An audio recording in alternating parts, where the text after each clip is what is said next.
ಸ್ವಾಮಿಗಳೇ, ನೀವೇನು ಹೇಳಬೇಕು ಅಂದ್ಕೊಂಡಿದ್ದೀರಾ ದಯವಿಟ್ಟು ಇವಾಗಾದರೂ ಕರೆಕ್ಟಾಗಿ ಹೇಳಿ. ನನಗೆ ಏನು ಅರ್ಥ ಆಗದೆ ಒದ್ದಾಡ್ತಾ ಇದ್ದೀನಿ. ದಯವಿಟ್ಟು ಉತ್ತರ ಕೊಡಿ. ಎಲ್ಲದಕ್ಕೂ ಉತ್ತರ ಸಿಗುತ್ತದೆ, ತಾಳ್ಮೆಯಿಂದ ಇರು.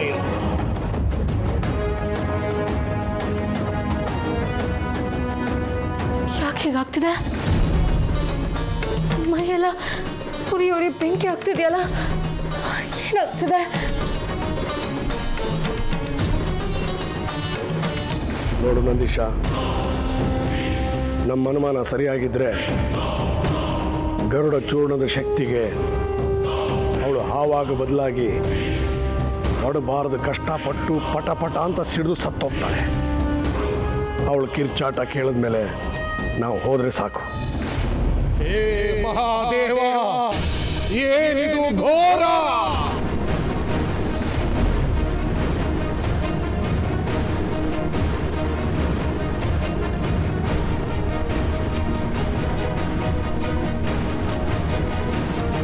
ಓಂ ಹ್ರೀಂ ಶ್ರೀ ಕಾಶ್ಯಪ ಗರುಡೇ ನಮಃ.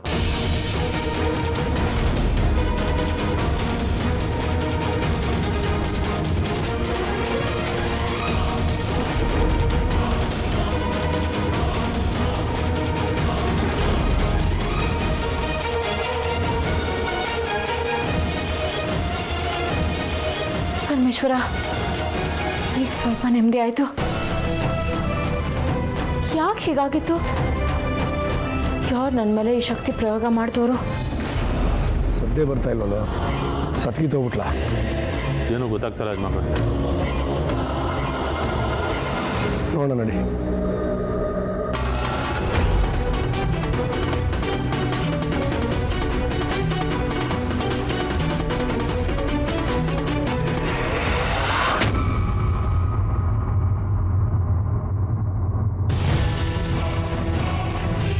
ನಂದೀಶ, ಏನು ಬದಲಾಗಲೇ ಇಲ್ವಲ್ಲ?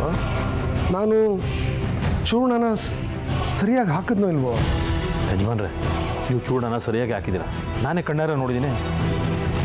ಏನೂ ಬದಲಾಗಲಿಲ್ಲ ಅಂದರೆ ನಿಮ್ಮ ಅನುಮಾನ ಸುಳ್ಳಾಯಿತು.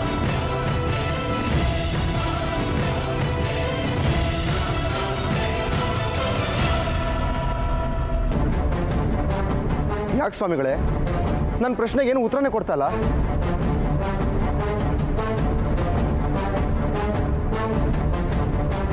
ಆ ಮಂಜುನಾಥೇಶ್ವರನೇ, ನಿನ್ನ ಕಷ್ಟಗಳೆಲ್ಲ ಮಂಜಿನ ಹಾಗೆ ಕರಗಿ ಹೋಗುವಂತೆ ಆಶೀರ್ವಾದ ಮಾಡಿರುವಾಗ ಮಧ್ಯೆ ಮಾತನಾಡಲು ನಾನು ಯಾರು? ನಾಳೆ ಸೂರ್ಯಗ್ರಹಣದ ಹೊತ್ತು ನಿನಗೆ ಒಕ್ಕರಿಸಿರುವ ಗ್ರಹಣವನ್ನು ಕಳೆಯುತ್ತದೆ.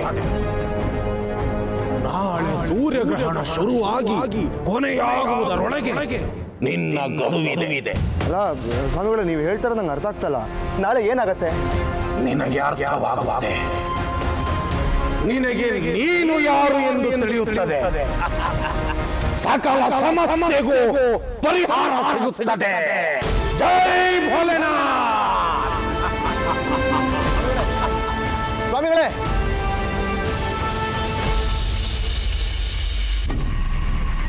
ಯಜಮಾನ್ರೆ, ಗುರುಗಳು ಬಂದರು.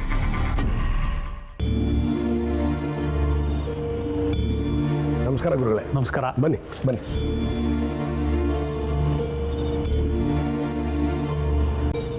ಬನ್ನಿ ಕೂತ್ಕೊಳ್ಳಿ. ಸ್ವಲ್ಪ ಹಣ್ಣೇನಾದರೂ ನಂದೀಶ? ಆಯ್ತು ಯಜಮಾನ್ರೆ. ಏನು ಬೇಡ ದಿಗ್ವಿಜಯ್ ಅವರೇ, ಬಂದು ಕಾರ್ಯ ಆಗಲಿ ಮೊದಲು. ಏನ್ರಿ, ಗುರುಗಳು ಮನೆಗೆ ಬಂದಿದ್ದಾರೆ? ಇವರಂತಿಂಥ ಗುರುಗಳಲ್ಲ ದಮಯಂತಿ. ಜಾತಕ ನೋಡಿ ಭವಿಷ್ಯ ಹೇಳೋದ್ರಲ್ಲಿ ಮಹಾಜ್ಞಾನಿಗಳು. ಇನ್ನು 2 ದಿನಕ್ಕೆ ತ್ರಿಶೂಲ್ ಹುಗ್ದಬ್ಬ ಅಲ್ಲ, ತ್ರಿಶೂಲ್ ಶಿವಾನಿ ಜಾತಕ ನೋಡಿ ಅಂತ ಕರೆದಿದ್ದೆ. ಶಿವಾನಿ, ನಿಂದು ತ್ರಿಶೂಲ್ದು ಜಾತಕ ತಗೋಬಮ್ಮ.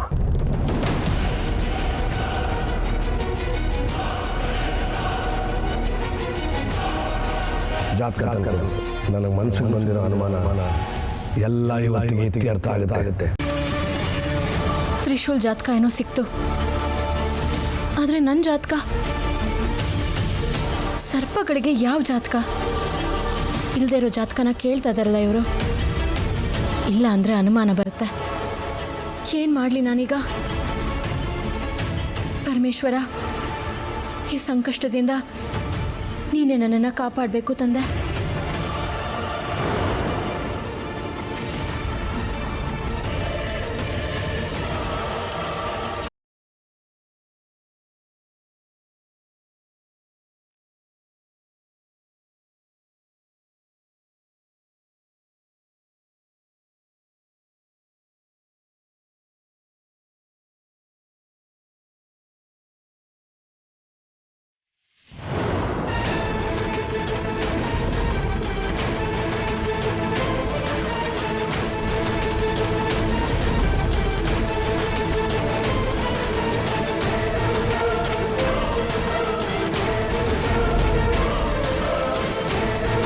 ದಿಗ್ವಿಜಯ, ಇದು ಇದು ನನ್ನ ಸೊಸೆ ಜಾತಕ ಗುರುಗಳೇ.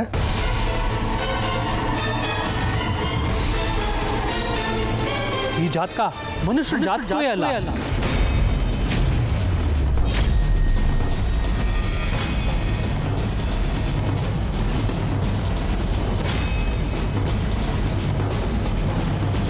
ಹಾಗೊಂದು ವೇಳೆ ಸಿಕ್ಕಿದ್ರೆ ಮನುಷ್ಯರೇ ಅಲ್ಲ.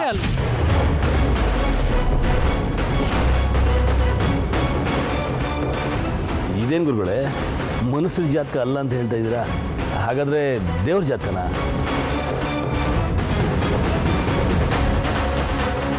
ಅಲ್ಲ, ಇದ್ರ ಬಗ್ಗೆ ಏನು ಹೇಳೋದು, ಹೇಗೆ ಹೇಳೋದು ನನಗೊಂದು ಗೊತ್ತಾಗ್ತಾ ಇಲ್ಲ.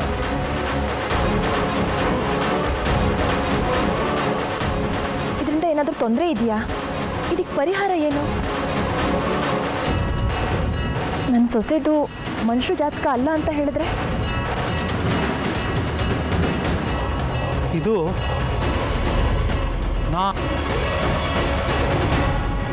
4 ಲೋಕಗಳಲ್ಲೂ ಸಿಗದೇ ಇರುವಂಥ ಜಾತಕ ಇದು.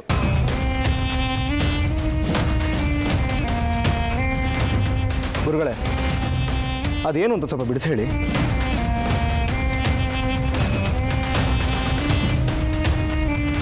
ಅಂದರೆ ಯಜಮಾನ್ರ ಅನುಮಾನ ನಿಜ. ಅಂದರೆ ಶಿವಾನಿ ಎಲ್ಲ ಇವತ್ತಿಗೆ ಇತ್ಯರ್ಥ ಆಗುತ್ತೆ. ಗುರುಗಳೇ, ಇದು ಮನುಷ್ಯ ಜಾತಕ ಅಲ್ಲ ಅಂದರೆ ಇನ್ಯಾರ ಜಾತಕ ಇದು? ಈ ಜಾತಕ ವಯಸ್ಸು ಆಗದವಳ ಜಾತಕ, ಮನಸ್ಸು ಬದಲಾಗದವಳ ಜಾತಕ. ಕೆಟ್ಟತನ ಇಲ್ಲದ ಜಾತಕ, ಇಟ್ಟ ಗುರಿ ಬಿಟ್ಟು ಹೋಗದವಳ ಜಾತಕ, ಅಪರೂಪದಲ್ಲಿ ಅಪರೂಪದ ಜಾತಕ.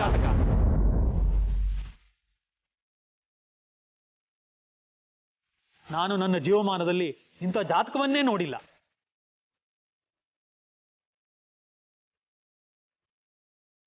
ಇದು ಮನುಷ್ಯ ಜಾತಕವಲ್ಲ, ದೈವಿ ಜಾತಕ.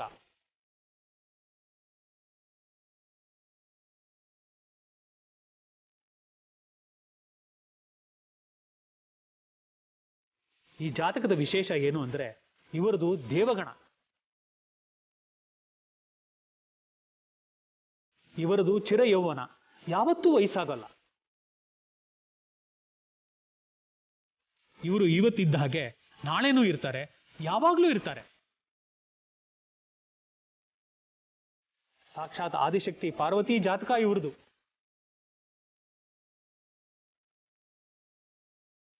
ಹಾಗಾಗಿ ಇದನ್ನ ಮನುಷ್ಯ ಜಾತಕ ಅಲ್ಲ ಅಂತ ಹೇಳಿದೆ.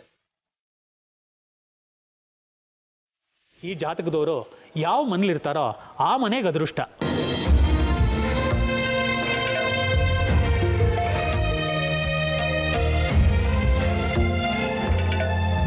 ಗಣದಲ್ಲಿ 18 ಗಣ ಹೊಂದಾಣಿಕೆ ಆದರೆ ಮದುವೆ ಆಗುತ್ತೆ. ಆದರೆ ಇದರಲ್ಲಿ 36 ಗಣಗಳು ಹೊಂದುತ್ತಾ ಇದೆ.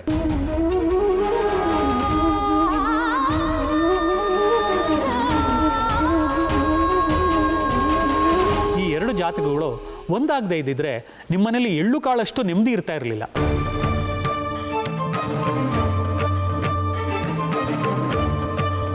ಶಾಂತಿ ಇರ್ತಾ ಇರಲಿಲ್ಲ, ಸಂತೋಷ ಇರ್ತಾ ಇರಲಿಲ್ಲ.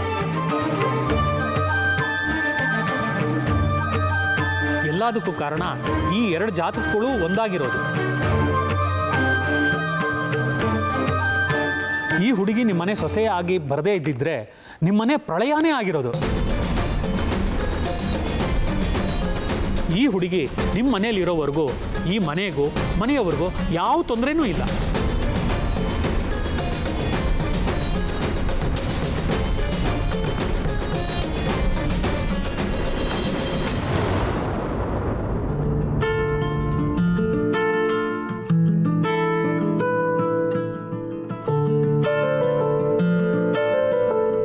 ಬಂದ್ಯಾ? ಬರಲ್ಲ ಅನ್ಕೊಂಡಿದ್ರಾ? ಹಾ. ಯಾಕೆ? ಅಲ್ಲ, ನಾನು ಬೇರೆ ಲೋಕದನು ಅಂತ ಗೊತ್ತಾದ್ಮೇಲೂ ನನ್ನ ಬಿಟ್ಟು ಹೋಗಲ್ಲ ಅಂತ ಹೇಳಿದ್ರಿ. ಆದರೂ ಮನೆಗೆ ಹೋದ್ಮೇಲೆ ಯೋಚನೆ ಮಾಡಿ ನೀವು ತಗೊಂಡಿದ್ದ ನಿರ್ಧಾರ ತಪ್ಪು ಅಂತ ಅನ್ಕೊಂಡು ನನ್ನಿಂದ ದೂರ ಹೋಗ್ಬಿಡ್ಬೇಕು ಅಂತ ನಿಮಗೆ ಅನಿಸ್ಬಿಟ್ಟಿದ್ರೆ ಇದ್ರ ಬಗ್ಗೆ ಯೋಚನೆ ಮಾಡಿ ಮಾಡಿ ನನಗೆ ನಿದ್ದೆನೇ ಬರಲಿಲ್ಲ. ನನಗೂ ನಿದ್ದೆ ಬರಲಿಲ್ಲ. ಯಾಕೆ? ನಾನು ನಿಮ್ಮ ಲೋಕದವಳಲ್ಲ ಅಂತ ನೀವೆಲ್ಲಿ ನನ್ನ ಬಿಟ್ಟು ಹೋಗ್ಬಿಡ್ತೀರಾ ಅಂತ ನನಗೆ ಭಯ ಆಗ್ಬಿಟ್ಟಿತ್ತು. ನಾನು ನಿಮ್ಮನ್ನು ಬಿಟ್ಟು ಹೋಗಕ್ಕೆ ಸಾಧ್ಯನಾ? ಅಲ್ಲ, ನಿಮಗೆ ಯಾಕಾಗ ಅನಿಸ್ತು? ನಮ್ಮ ಪ್ರೀತಿ ಮೇಲೆ ನಂಬಿಕೆ ಇಲ್ವಾ? ನಾನು ಈ ಕ್ಷಣದವರೆಗೂ ಬದುಕಿದ್ದೀನಿ ಅಂದರೆ ಅದು ಈ ಪ್ರೀತಿಗೋಸ್ಕರನೇ, ಗೊತ್ತಾ? ನಿಮಗನ್ಸುತ್ತೆ, ನನಗನ್ಸ್ಬಾರ್ದ? ಅದು ಹೇಗೆ ಅನ್ಕೊಂಡ್ರಿ ನೀವು ನಾನು ನಿಮ್ಮನ್ನ ಬಿಟ್ಟು ಹೋಗ್ಬಿಡ್ತೀನಿ ಅಂತ? ನನಗೆ ಈ ಅಜಿತ್ ಇಷ್ಟ, ಇವನ್ ಗುಣ ಇಷ್ಟ. ಇನ್ನೊಂದ್ಸಲ ಈ ಥರ ಎಲ್ಲ ಯೋಚನೆ ಮಾಡಿದ್ರೆ ನಿಜವಾಗ್ಲೂ ಬಿಟ್ಟು ಹೋಗ್ಬಿಡ್ತೀನಿ ನೋಡಿ. ಎಲ್ಲಿ ಹೋಗು, ಹೋಗಿ ನೋಡೋಣ. ಹೀಗೆ ಪ್ರೀತಿಲಿ ಹಗ್ಗ ಇಲ್ದೆ ಕಟ್ಟಾಕಿದ್ರೆ ಹೇಗೆ ತಾನೇ ಬಿಟ್ಟೋಗ್ಲಿ? ಬಿಟ್ರೆ ಹೋಗ್ಬಿಡ್ತೀಯಾ? ಆದರೆ ಜೊತೆಗೆ ನಿನ್ನನ್ನು ಕರ್ಕೊಂಡು ಹೋಗ್ತೀನಿ.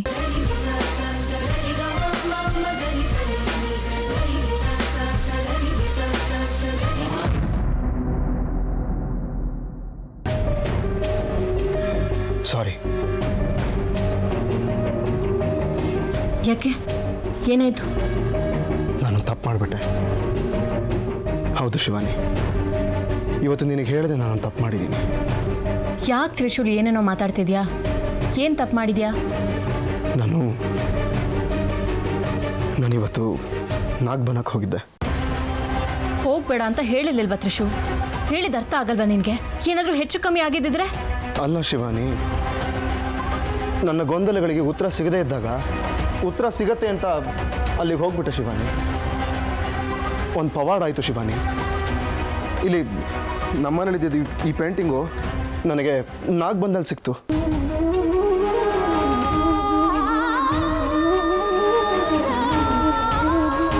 ಏನು ಶಿವಾನಿ ಇದರ ಅರ್ಥ? ನನಗೂ ಏನೂ ಅರ್ಥ ಆಗ್ತಿಲ್ಲ ತ್ರಿಶೂಲ್. ಆದರೆ ನೀನು ನಿನ್ನ ಉತ್ತರಗಳಿಗೆ ತುಂಬ ಸಮೀಪ ಇದೆಯಾ ಅನಿಸ್ತಿದೆ. ಆದಷ್ಟು ಬೇಗ ನಿನ್ನ ಎಲ್ಲ ಗೊಂದಲಗಳಿಗೂ ಒಂದು ಪರಿಹಾರ ಸಿಗುತ್ತೆ. ಉತ್ತರ ಹುಡ್ಕೊಂಡು ಹೋಗಿ ಇನ್ನೊಂದು ಪ್ರಶ್ನೆ ತಗೊಂಬಂದಿದ್ದೀನಿ. ಇದು ಪ್ರಶ್ನೆ ಅಲ್ಲ ತ್ರಿಶೂಲ್, ಉತ್ತರ. ನೀನೇ ಇವನು ಅನ್ನೋ ಉತ್ತರ. ನಿನಗಿದು ಆದಷ್ಟು ಬೇಗ ಗೊತ್ತಾಗುತ್ತೆ. ಶಿವಾನಿ, ಏನು ಯೋಚನೆ ಮಾಡ್ತಾ ಇದೆಯಾ? ಏನಿಲ್ಲ, ನಾಳೆ ನಾವಿಬ್ರು ಸಂಜೀವಿನಿ ವನಕ್ಕೆ ಹೋಗಬೇಕು. ಅದ್ರ ಬಗ್ಗೆ ಯೋಚನೆ ಮಾಡ್ತಿದ್ದೆ. ಸಂಜೀವಿನಿ ವನನ? ನಾವು ಅಲ್ಲಿಗೆ ಯಾಕೆ ಹೋಗಬೇಕು? ನಾಳೆ ಸೂರ್ಯಗ್ರಹಣ. ಆ ಹೊತ್ತಲ್ಲಿ ನಾವಲ್ಲಿಗೆ ಹೋದ್ರೆ ಒಳ್ಳೇದಾಗುತ್ತಂತೆ. ನಾಳೆ ಸೂರ್ಯಗ್ರಹಣದ ಹೊತ್ತು ನಿನಗೆ ವಕ್ಕರಿಸಿರುವ ಗ್ರಹಣವನ್ನು ಕಳೆಯುತ್ತದೆ. ನಾಳೆ ಸೂರ್ಯಗ್ರಹಣ ಶುರುವಾಗಿ ಕೊನೆಯಾಗುವುದರೊಳಗೆ ನಿನ್ನ ಗಡುವಿದೆ. ಸ್ವಾಮಿಗಳು ನನ್ನ ಹತ್ರನೂ ಅದೇ ಮಾತಾಡಿದ್ರಲ್ಲ. ಅಂದ್ರೆ ನಾವಿಬ್ರು ಸರಿಯಾದ ದಾರಿಲೇ ಇದ್ದೀವಿ ಅಂತಾಯ್ತು. ಯೋಚನೆ ಮಾಡಬೇಡ ತ್ರಿಶೂಲ್, ನಾಳೆ ಎಲ್ಲ ಸರಿ ಹೋಗುತ್ತೆ.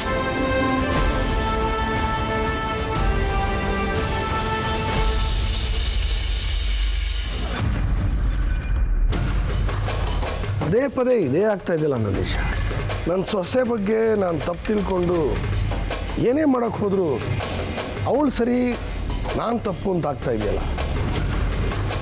ಗುರುಗಳು ಜಾತಕದ ಬಗ್ಗೆ ಹೇಳಿದಾಗ ಅದು ತುಂಬ ವಿಶೇಷವಾದ ಜಾತಕ, ಅವಳಿಂದನೇ ನಮ್ಮ ಮನೆಗೆ ಒಳ್ಳೇದಾಗ್ತಾ ಇರೋದು ಅಂತ ಅಂದಮೇಲೆ ಯಾಕೋ ಗೊಂದಲ ಕಣ. ಅವ್ರು ಹೇಳಿದ್ದನ್ನು ಬಿಡೋಕ್ಕೂ ಆಗ್ತಾ ಇಲ್ಲ. ಹಾಗೆ ಮನಸ್ಸಲ್ಲಿರೋ ಅನುಮಾನನ ತೆಗೆದಾಕಕ್ಕೂ ಆಗ್ತಾ ಇಲ್ಲ.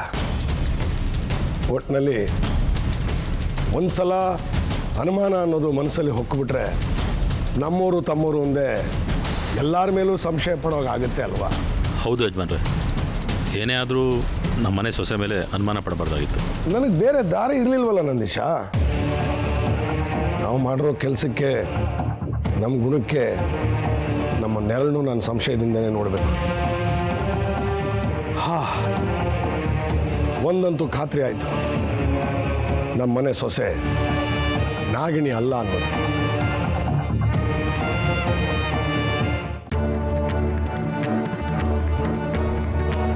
ಶಿವಾನಿ, ಇದೇನಿದು? ಎಲ್ಲಿ ಕರ್ಕೊಂಡು ಹೋಗ್ತಾ ಇದ್ದೀನ ನನ್ನ? ನಿನ್ನೆ ರಾತ್ರಿನೇ ಹೇಳಿಲ್ವ ತ್ರಿಶೂಲ್, ನಾವಿಬ್ರು ಇವತ್ತು ಸಂಜೀವಿನಿ ವನಕ್ಕೆ ಹೋಗಬೇಕು ಅಂತ? ಅದೇ ಸಂಜೀವಿನಿ ವನ ಇದು. ಓ, ಇದೇನಾ ಸಂಜೀವಿನಿ ವನ? ಇಲ್ಲಿನ ಹೂವು, ನೀರು, ಬೇರು ಎಲ್ಲದಕ್ಕೂ ಒಂದು ವಿಶೇಷವಾದ ಶಕ್ತಿ ಇರುತ್ತಂತೆ ತ್ರಿಶೂಲ್.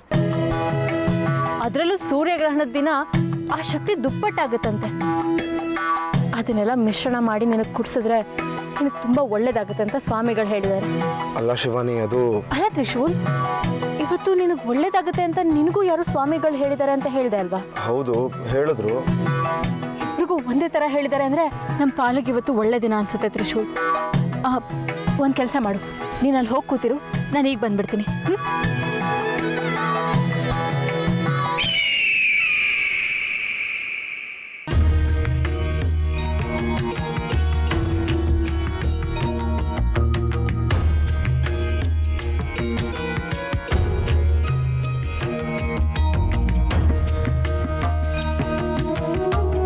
ನಾಗ ಕಣಿಗಲೆ ಹೂವು, ನಾಗ ಸಂಪಿಗೆಯ ಬೇರು, ಜಲಪಾತದ ನೀರು, ಒಂದು ಈ ಮೂರನ್ನು ಒಂದು ಮಾಡಿ ನಿನ್ನ ಗಂಡನಿಗೆ ಕುಡಿಸಬೇಕು. ನಾಗೇಂದ್ರಹಾರಾಯ ತ್ರಿಲೋಚನಾಯ ಭಸ್ಮಾಗರಾಗಾಯ ಮಹೇಶ್ವರಾಯ ನಿತ್ಯಾಯ ಶುದ್ಧಾಯ ದಿಗಂಬರಾಯ ತಸ್ಮೈ ನಕಾರಾಯ ನಮಃ. ಇವತ್ತು ಸೂರ್ಯಗ್ರಹಣ, ನನ್ನ ಜೀವನಕ್ಕೆ ಹಿಡಿದಿರೋ ಗ್ರಹಣ ಕೂಡ ಇವತ್ತು ಕಳೆದು ಹೋಗುತ್ತೆ. ಆದಿಶೇಷನ್ಗೆ ಆದಷ್ಟು ಬೇಗ ಕಳೆದ ಜನ್ಮದ ನನ್ನ ಕಳೆದ ಬಂದ್ಬಿಡ್ಬೇಕು. ಎಲ್ಲ ಸಿಕ್ಕಾಯ್ತು, ಇನ್ನು ನಾಗ ಕಣಗಿಲೆ ಹೂವನ್ನು ಸಿಕ್ಕಿದ್ರೆ ಸಾಕು.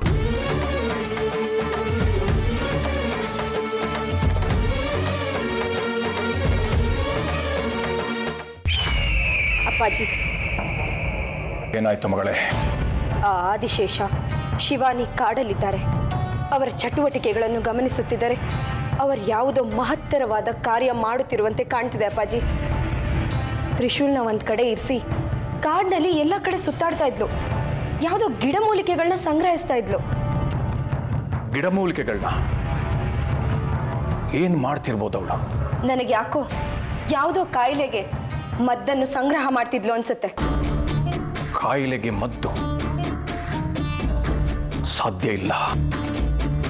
ದೇಹಕ್ಕೆ ಸಂಬಂಧಪಟ್ಟಂತ ಯಾವ ಕಾಯಿಲೆಗಳು ಅವರಿಗೆ ಬರೋದಿಲ್ಲ. ಯಾಕೆಂದ್ರೆ ಅವರು ದೇಹಲೋಕದವರು. ಯಾವುದೇ ಕಾಯಿಲೆಯನ್ನು ಕ್ಷಣಾರ್ಧದಲ್ಲಿ ವಾಸಿ ಮಾಡಿಕೊಳ್ಳಬಲ್ಲವರು. ಬೇರೆ ಏನಿರ್ಬೋದು? ಅದೇ ನಿಗೂಢ. ನಾವದನ್ನು ತಿಳ್ಕೊಳ್ಳೇಬೇಕು. ಇಲ್ಲಾಂದ್ರೆ ಅಪಾಯ ಎದುರಾಗುವುದು. ಓಂ ಗರುಡಾಯ ನಮಃ. ಓಂ ಗರುಡಾಯ ನಮಃ. ಓಂ ಗರುಡಾಯ ನಮಃ.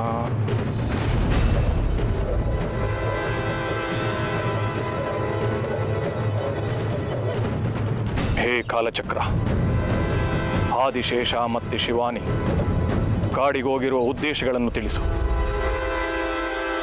ಶಿವಾನಿ ತ್ರಿಶೂಲ್ಗೆ ಕಳೆದ ಜನ್ಮದ ನೆನಪುಗಳನ್ನು ತರಿಸಲು ಗಿಡಮೂಲಿಕೆಗಳನ್ನು ಸಂಗ್ರಹಿಸುತ್ತಿದ್ದಾಳೆ.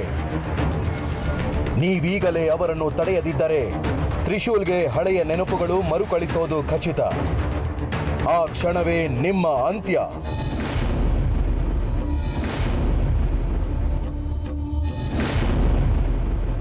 ಅಪ್ಪಾಜಿ, ಏನಿದು? ಕಾಲಚಕ್ರ ಈ ರೀತಿ ಹೇಳಿತು? ಅದೇ ಸತ್ಯ. ನಾವು ಈ ಕೂಡಲೇ ಹೋಗಿ ಆದಿಶೇಷ ಮತ್ತೆ ಶಿವಾನಿಯನ್ನು ತಡೆದು ಅವರನ್ನು ಸಂಹಾರ ಮಾಡಬೇಕು. ನಡೆ ಈಗಲೇ.